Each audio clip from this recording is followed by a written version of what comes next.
मसलन मैं मस्जिद गमगोल में मैंने नमाज पढ़ाई, 2 सफ़े तो थी जो मुदरिक थे, 8 सफ़े वो हैं जो मसबूक हैं, लेकिन उन्होंने शुरू कर देना फिक्र बिल जहां, वो डिस्टर्ब होंगे नहीं होंगे। लेकिन मौलवी नहीं बता सकता आप कि भाई आहिस्ता पढ़ो, क्योंकि वो कहेंगे लोग मेरा गला पकड़ेंगे, गला अब तक हो रहा था, अब कहाँ से वो नहीं हो रहा। इसके नतीजे में हम दुनिया में उम्मत से अलग थलग हैं। या तो आप ये कहें कि भाई उस हमारे खित्ते के लिए अलग नबी आया था, और अगर हम उस नबी के उम्मती हैं जो आलमी सतह पर अहल सुन्ना वल जमा का हम भी एक इंटेग्रल पार्ट हैं, तो फिर हमें ये अब इस दौर में ये चीज़ें सोचनी चाहिए कि हम हर जगह अलग क्यों हैं। यानी हमारी मस्जिद यूके में है तो अलग है, अमेरिका में तो अलग है। मैं बाल्टीमोर में गया अमेरिका में, तो दावत इस्लामी वालों ने कहा हमारी मस्जिद में चले, मैंने कहा चलो। अब मैंने बाहर देखा वल मदीना अल मदीना अल मदीना अल मदीना, और मैंने कहा बाबा लोगों, अंदर बंदे को दाखिल तो होने दो, उसमें मदीना दाखिल कर देना, लेकिन बाहर से तुम्हें ट्रेडमार्क शुरू कर दिया।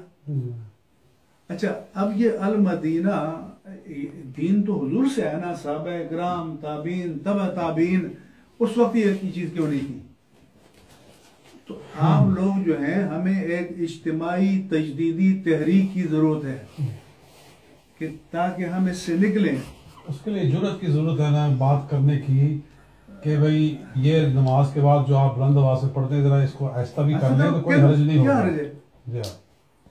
लेकिन इतनी जरूरत कौन करेगा? उसमें अलावा साहब 2 तरह के, एक तो जैसे हज़रत ने फरमाया तो मैं तो कहता हूँ, मैं इसलिए हर जगह बयान करता हूँ चीजें कि खड़े हो जाओ, आप उलमा खड़े हो जाएं तो आपके मुकाबले में कोई नहीं ठहर सकता, लेकिन उलमा जो हैं वो डगमगा रहे हैं।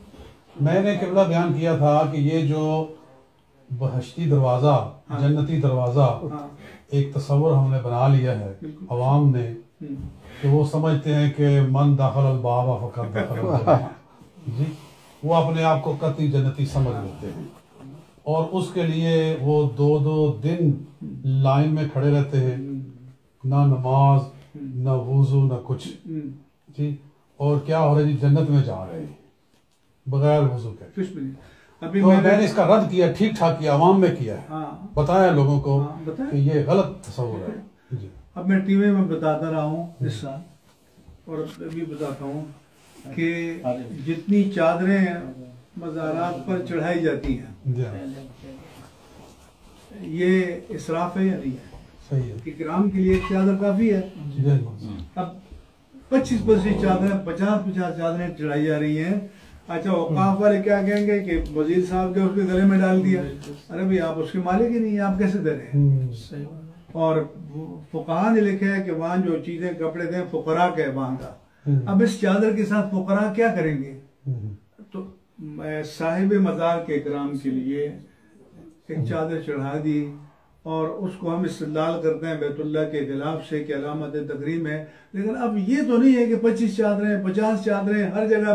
दादा साहब कोर्स है तो लफंगे लोग चादरें पकड़े हुए चंदे मांग रहे हैं, नाच रहे हैं साथ में, ये इस्लाह कौन करेगा? आप सब पकड़े जाएंगे और आपकी जवाबदेही सबसे मुश्किल होगी। मैं आपको अर्ज कर दूं कि जानते बूझते आप नहीं उठ रहे कि भाई हम इस कौम की इस्लाह करें और लोगों को सीधा रास्ता बताएं, बस सिर्फ अपना माश। केवल हमारा मदरसा बिल्कुल दादा साहब रहमतुल्लाह के बिल्कुल करीब है, जामे रसूलिया बिल्कुल सामने मज़ार शरीफ है।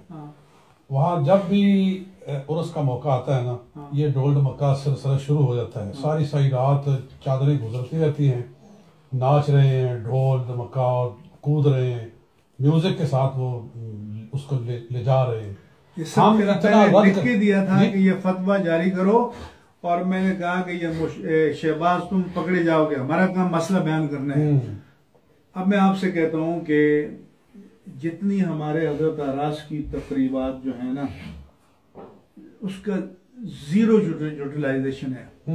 मैं दादा साहब जाता हूँ, एक सेशन की सदारत देते हैं मुझे, 25 पीर बैठे होंगे, 25 वाइज बैठे होंगे। अच्छा, हर एक चाहेगा मेरा नाम पुकारा जाए। अब जब उसको खड़ा करेंगे ना, उसको तरबियत की इस्लाह से कोई गरज नहीं है। वो चाहता है कि जो एटम बम है फेंक दो ताकि नारा लग जाए। बिल्कुल सही। अच्छा, तो इतना यानी इतना मरकजी उर्स है। मैंने कहा पिछली मरतबा गया, मैंने कहा अल्लाह का वास्ता एक सेशन में आधे घंटे के पौन घंटे का खिताब करो, जो लोग आए हैं कुछ दीन लेकर जाएं।